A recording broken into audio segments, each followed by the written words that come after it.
Hello, everyone, and welcome back to 101 Great Goals. Now, in case you weren't aware, Newcastle United have been taken over by a Saudi Arabian-led consortium in a deal worth £300 million.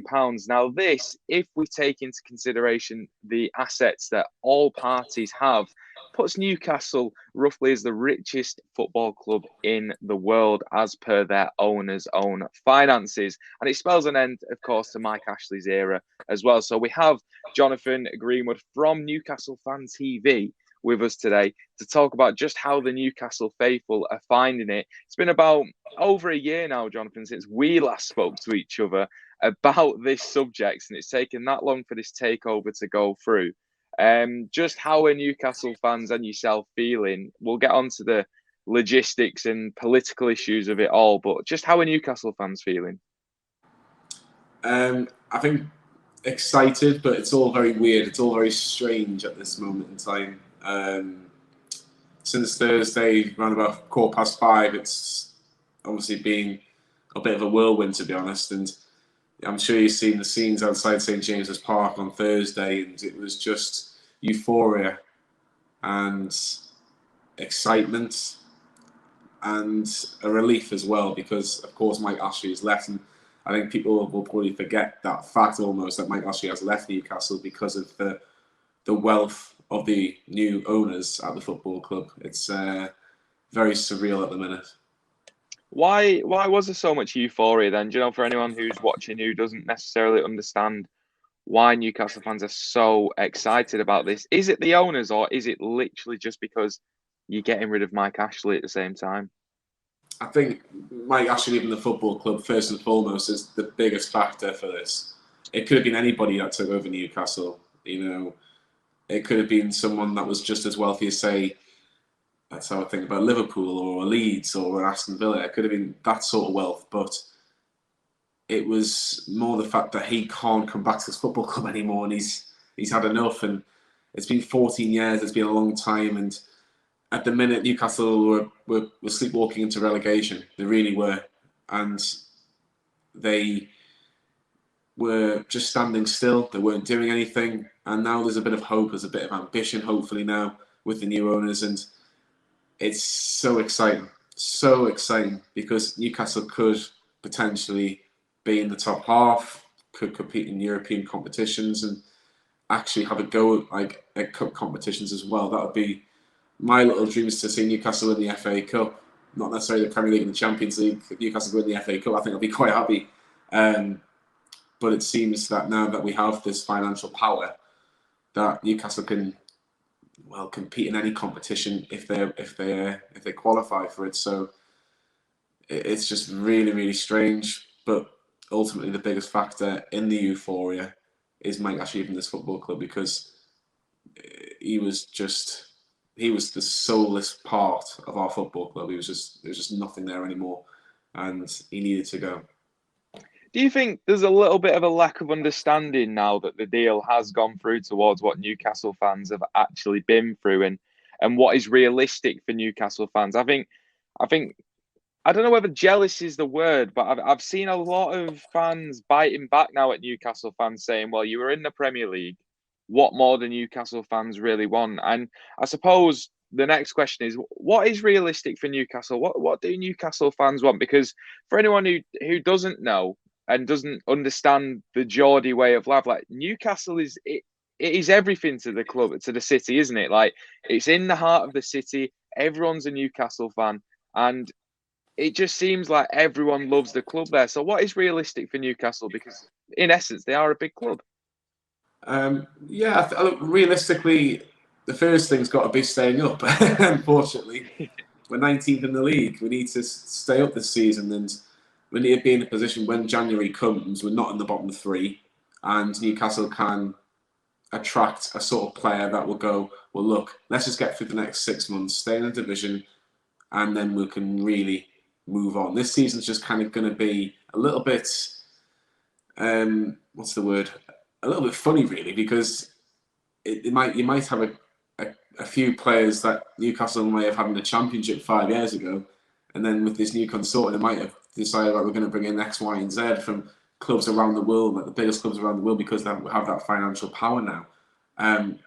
For me, realistic this season, of course, is staying up. In future years, depending on how much Newcastle can spend, could be, is Europa League a massive unrealistic proposition next season if you're not playing in Europe? We've seen Arsenal this season so far. If they can get on a bit of a run, they're only playing one game a week. Could they potentially break through into the top 5, top 6? I think it's going to be a rebuilding process, of course it is. But with financial fair play, Newcastle can spend almost £200 million. It wouldn't be in any financial difficulty or will face any penalties. So there's a £200 million head start. I think it's about buying the right players and getting the right gel.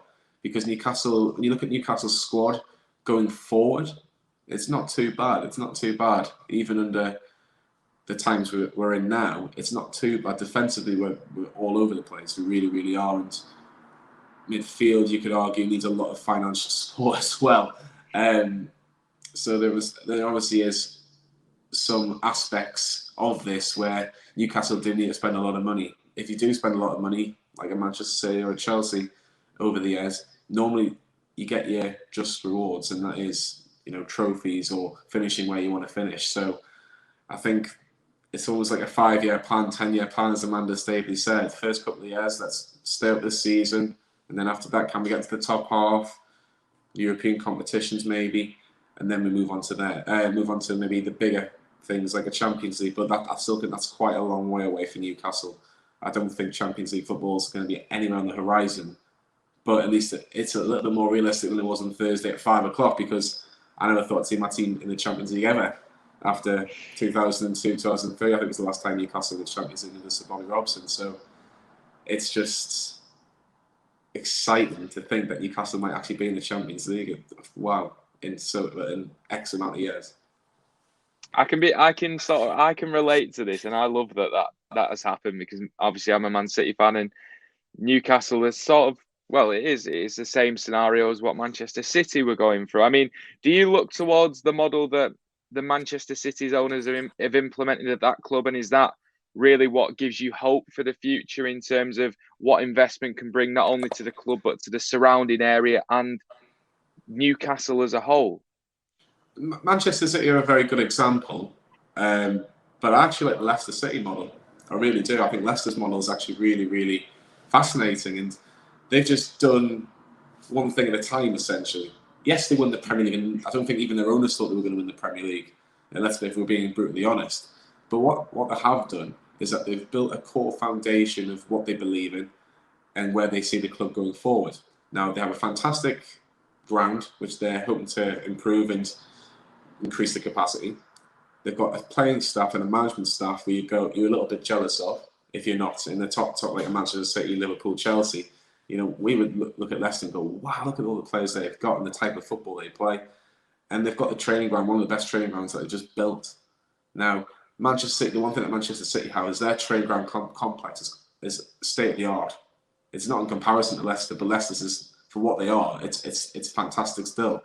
I think Manchester City have the advantage of that. They have improved the community, they've improved Manchester as a whole.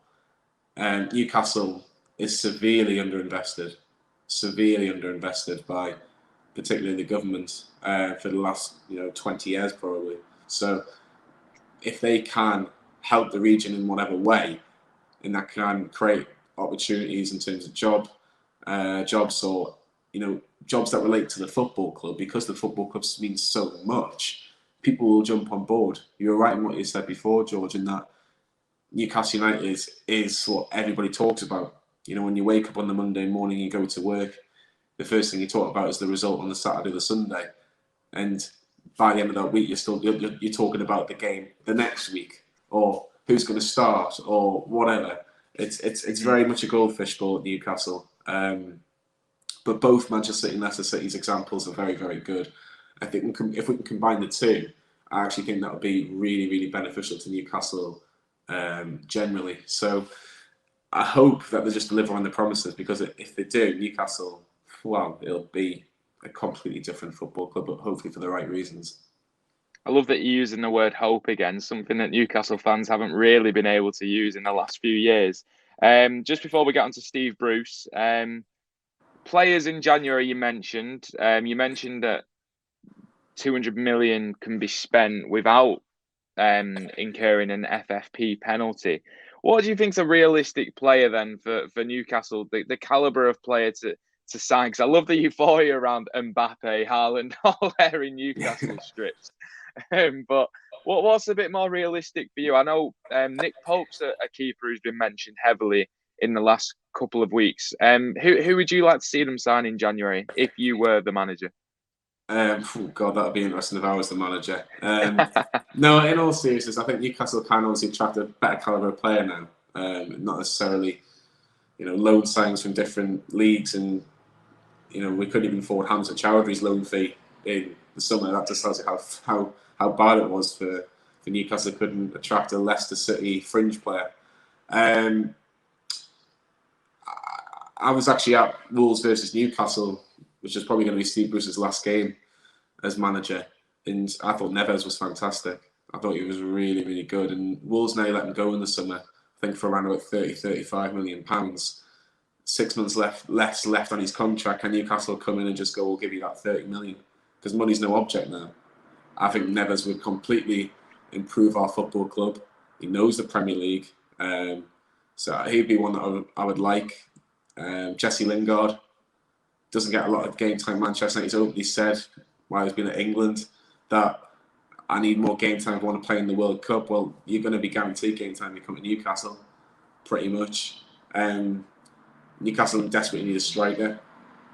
Again, who's out there? Probably, like I've heard of Icardi potentially has been linked, but again, I think it's about hundreds of players have been linked with Newcastle. But a striker and a right back in particular. Could Newcastle potentially go after a Max Aarons potentially and go, well, we'll pay the money for a Max Aarons who was highly rated and was linked with Bayern Munich, Man United, and the like. So there's just a couple of players there you can kind of name and go, well, they could potentially come to Newcastle because of the financial investment that they have now. I think you mentioned Nick Pope. To be honest, I wouldn't necessarily go out for a goalkeeper. I think in terms of priority, goalkeeper's probably one of the last options at the minute. We've got Dubravka, Darla, Woodman. I'm happy with that as a 3 at the minute. That might change in a year, 18 months down the line. But defensively, we need players. I've seen James Tarkowski's been linked, but I think he's only got 6 months left at Burnley. So Burnley can't really command a huge transfer fee. So if Newcastle can be smart about little things like that, it could improve the football club. But wow, it's crazy. Absolutely crazy, because about a week ago, I said Newcastle could get Neves, Lingard, Max Aarons. I think everybody thought I must have had some sort of drinks outside London on Saturday. I don't deny that you probably have had a few drinks and a few cans over the last few weeks. In terms then, Mbappe, he's got 6 months left in January for Newcastle. I can't see Mbappe coming to Newcastle as much as I would love to see him come in like a Tino Asprilla kind of big jackets in the winter where all the snow falling down, thinking what have I come to? But no, I think Newcastle. He would, wouldn't he? Look, to be fair, if it happened, he would be absolutely adored. He would. He would be able to walk through the streets of Newcastle and be treated like a king. But it's just for me. I think it's just, as much as everything's seems unrealistic, I think that's probably a bit too unrealistic at this moment in time. Yeah, he wouldn't have to pay for a drink in Pop World, would he? No, Steve Bruce then, the fastest manager on FIFA 22. Looks like he's going to be on his way out. Do you feel a little bit for the job that Steve Bruce has done? Seems like a genuinely nice guy as well. And after Steve Bruce, who would you like to see come in?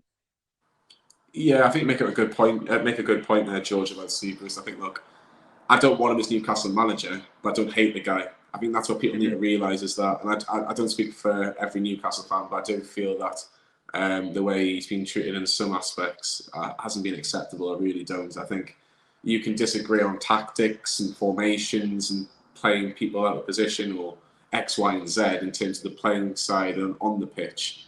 But because he's been the main spokesman, because that might actually be Charlie Don't Talk, he's been getting it every week.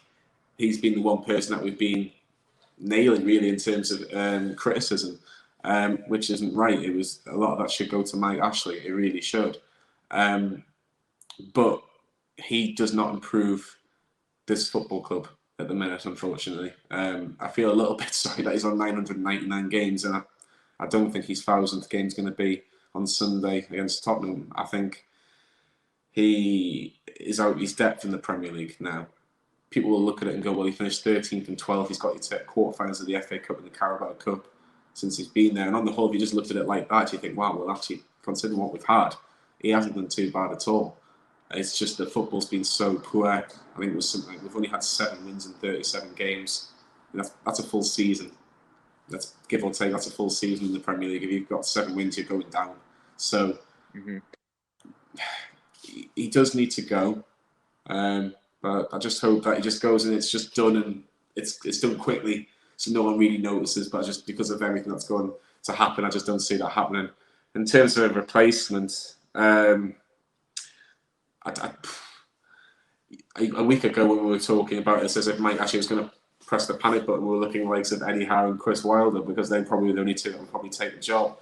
Now it could be anybody. It could be absolutely anybody. And like, we're speaking about 2 o'clock on Monday, and at the minute, I've seen Frank Lampard's name being mentioned. I've seen Graham Potter's name being mentioned. Lucien Favre from Dortmund, he's been mentioned. He's the ex-Dortmund manager. He's been mentioned. I've seen 1 or 2 names about Conte, but I think Conte would be the man after the man, if that makes sense. Yeah. A bit like in Man City's case, got Mark Hughes and Mancini. I think it'll be somebody there, a Conte. So he doesn't have to do all that hard work beforehand. I wouldn't mind seeing Brendan Rodgers be Newcastle manager. I think he would be a really good signing for Newcastle. I think we've seen that he left Celtic to go to Leicester, and Celtic on the verge of a treble to go to a middle table club. I don't think he'd have 2 seconds. I don't think he'd have a second thought about leaving Leicester in the position that they are to come to Newcastle to try and spend a lot of money to take Newcastle from 19th to wherever. He plays a fantastic style of football. He's good with young players, and I think he could attract the names. Gerrard's it's certainly a good project, isn't it, as well? Do you know, just because of Newcastle, the stature of the club, if a manager was to come in, not only are you going to have all this money to spend and be at a great club, but if a manager managed to bring success to Newcastle, they'd go down in history, wouldn't they? Of course, any manager that comes in. Look, Steve Bruce won the League Cup last year, or the FA Cup the year before when we got into quarterfinals. He would be a hero. There would arguably be a statue outside the ground if he managed to deliver on one of those 2 trophies. Of course he would, because Newcastle have been starved from success. You know, we haven't won a proper trophy. Well, last time we won the FA Cup was 1955. So that tells you how long it's ago. I think our last proper trophy is 1969. So it's a long, long time. Any manager that comes in and wins a trophy will be perceived as a fantastic manager and perceived to be one of the best Newcastle have ever had. And that's the opportunity that this next manager has. I know Steve Bruce at this minute is still in the job. I don't think he will be for much longer, but there are so many names that will want this job now after the financial power, like £320 billion of these people, what they're worth. That's, you know, more than, I think it's nearly 15 times the amount of Man City. And everyone thinks Man City's got so much money. So it's ridiculous. So we'll have to wait and see. But I wouldn't mind Brendan Rodgers. I wouldn't mind Steven Gerrard either. I think he could attract some big players. I think he needs a bigger job than Rangers, not necessarily in terms of clubs. We can all talk about the old firm and where they would be in the Premier League. I just think the Scottish League is nowhere near as strong as even the Championship, if I'm being honest. So if he was to come to the Premier League and do well at Newcastle, then if he wants to go to Liverpool, I'm sure Newcastle wouldn't stand in the way, because we're going to still attract a high caliber manager anyway. But there's just a couple of names from what I've seen and what I've heard as well. So be interesting to see what happens in the next week or so, really. Interesting to talk about the negative press surrounding the takeover. Obviously, it's a Saudi Arabian-led consortium, the PIF, the Saudi Arabian Investment Fund. There's been a lot of negative press around Saudi Arabia human rights. Should they be allowed into English football in what they call sport washing their own image? But then PIF invest in some other massive companies like Disney and things like that. It's interesting to see what the Newcastle fan perspective is on the allegations and the serious nature of the offences as well. I think it's right in what you're saying, George. There are allegations. So there's not much more we can say on it, I suppose. Hmm. The only thing I will add is that, it doesn't sit right with a couple of Newcastle fans, and I can completely understand that. Um, the seriousness of this is a little bit alarming. Well, it's very alarming, actually, not a bit alarming. And obviously, we hope that was in the past, and now that it's more of a cleaner image now in the future, especially from a Newcastle fan point of view. But I think there's a lot of hypocrisy. You look at Qatar and PSG, and Qatar hosting the World Cup next year, and allegedly they pretty much bought the World Cup to be in Qatar in 2022 in December. So I think there's so many different examples you could give for a lot of different takeovers, and there'll be a lot of different reasons. Like there's probably rumours about Chelsea and Manchester City as well over the years. Mm-hmm. So I think every takeover that has a high caliber amount of money or has a lot of money behind them is going to have questions. So I think what we have to realise is that Newcastle fans can only talk about the football side. If it gets into a larger scale, maybe you can start asking the questions, but I'm purely focused on Newcastle doing well on the pitch and being financially stable off the pitch. And if that happens, I'm happy. But I'm still concerned about a couple of little areas in regards to, obviously, if the Amnesty International have been talking about it as well. And I forget the reporter that was killed. Well, hasn't been confirmed killed, but they believe that has been killed. So it is a little bit distressing, but again, I can only really look at it from a Newcastle United point of view, and looking at my team potentially doing a little bit better than finishing just above Burnley every year. 100%. I suppose the way that I kind of look at it is, what is a football fan meant to think? I mean, it's gone through the relevant authorities of the Premier League. They've approved the sale of your football club, which you are a fan of that football club. I'm not really sure what fans are meant to do in that situation. So 100% I feel for Newcastle fans there. The allegations are serious, and hopefully the relevant parties and authorities will look into that and will ultimately make their decisions. But I don't think it's up to the casual match day fans to make a decision on that. What did you make of Premier League clubs complaining to the Premier League, the integrity of the game, as we call it, even though 6 of those clubs tried to form an ESL just last year? It was this year. Sorry, time's going slowly. What did you make of that? I mean, for me, pure hypocrisy. Yeah, of course it is. The cheek of them. We'll have our own little Super League in May, April of 2021, and now they don't want Newcastle threatening joining the Big Six or the Big Four. A lot of it seems to be coming from the Big Six that mentioned. Like the Big Six, they're not the Big Six at the minute. It's the Big Four. It's City, Chelsea, Liverpool, Man United. I don't know what Spurs are trying to get involved with. I don't know what Daniel Levy's trying to get involved with, because Spurs are miles away as it is anyway. I even think Newcastle could beat Spurs this weekend with or without this investment, because they're just a bit of a mess at the minute. So I think that Newcastle just keep their heads down a little bit when it comes to that. The Premier League have already approved it. If they've got that much of an issue, change the owner and directors test.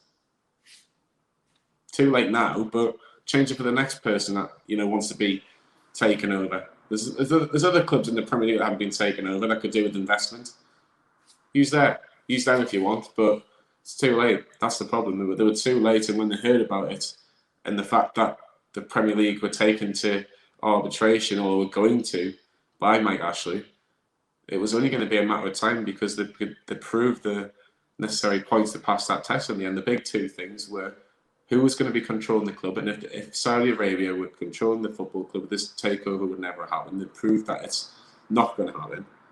And the piracy issue, the PIF have paid beIN Sports £1 billion, or near enough £1 billion, to settle this, and now it's all sorted. When that was agreed, you had every journalist known to man all saying this takeover will be done. It's like you've seen Simon Jordan on TalkSport. It was the deadest thing on Deadland to being completed and going, I think it is going to happen. So the cheek of the other 19, well, not the 19 clubs, the top 6 in particular, I couldn't believe it. I really couldn't believe it. They're not going to like it because Newcastle potentially now can spoil the party. And the Premier League will like this as well, by the way.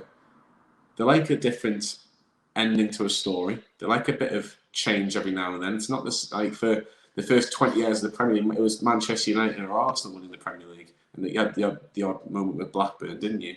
And then it changed when Chelsea came and had money. It was Man United, Arsenal, Chelsea. Liverpool were always in the back row. We never really considered them in the title race. And then Manchester City came along. Well, the two Manchester clubs fighting out for the title. And then you see what happened in 2012 with the City winning it right at the end. So it had all that. And now Liverpool came not necessarily with the money, but because of Klopp and spending it in the right way.